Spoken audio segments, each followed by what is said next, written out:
Happy Friday, everybody. My name is Stuart Huggins, and I am the student minister here at the Wesley Center in Chattanooga. And I jump over here on Fridays and send you guys off on a safe and healthy weekend.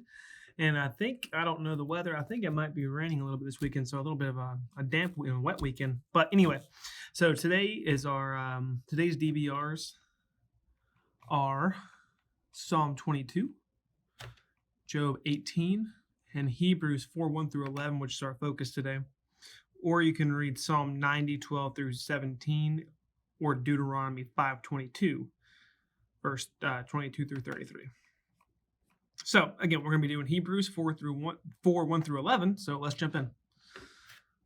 God's promise of entering His rest still stands, so we have to tremble with fear that some of you might fail to experience it. For this good news that God has prepared this rest that has been announced to us just as it was to them. But it did them no good because they didn't share the faith of those who are listening to God. Excuse me. For only we who believe can enter His rest. As for the others, God said, "In my anger I took an oath, and they will never enter my place of rest." So even though this rest has been ready since He made the world, we know it is ready because of the people and the place in the Scripture where it mentions the seventh day. On the seventh day, God rested for all His work. But in the other passage, God said, "They will never enter my place of rest." So God's rest is there for people to enter, but those who first heard this good news failed to enter because they disobeyed God. So God set time for entering His rest, and that day is today. God announced this through David much later than the words already quoted. Today, when you hear His voice, don't harden your hearts. Now, if Joshua had succeeded in giving them this day, God would have not spoken about another day of rest still to come. So there is a special rest still waiting for the people of God. For all who have entered into God's rest have rested for their labors, God, just as God did after creating the world. So let us do our best to enter that rest.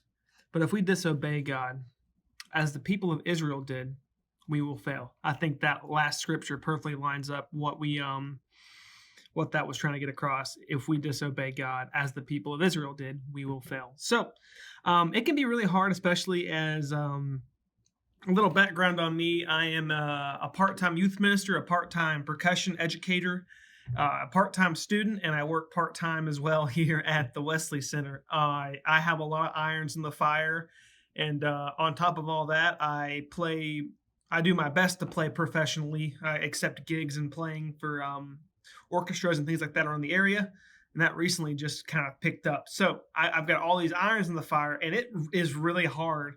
It's actually kind of funny because today I've been running around like crazy between class and school and Wesley stuff, and I had a nail in my tire this morning.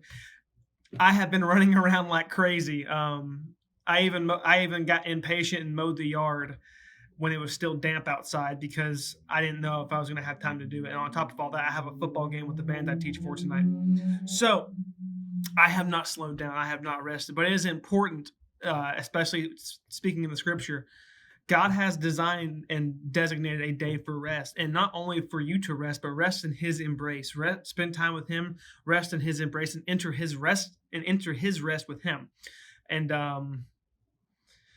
And like He said, the people of Israel failed because they did not do this. And we, as the body of the church, still fail to do these things today and spend time with Him and rest our brains and rest our minds and our spirits in Him instead of vegetating on the couch and watching reruns of Friends or whatever people do these days. You know what I mean? So that is all I have for you guys today. I hope you all have a great weekend and a very awesome fall break. Wesley Center will be hitting up Lake Junaluska this weekend. So I will see you guys next Friday. Peace.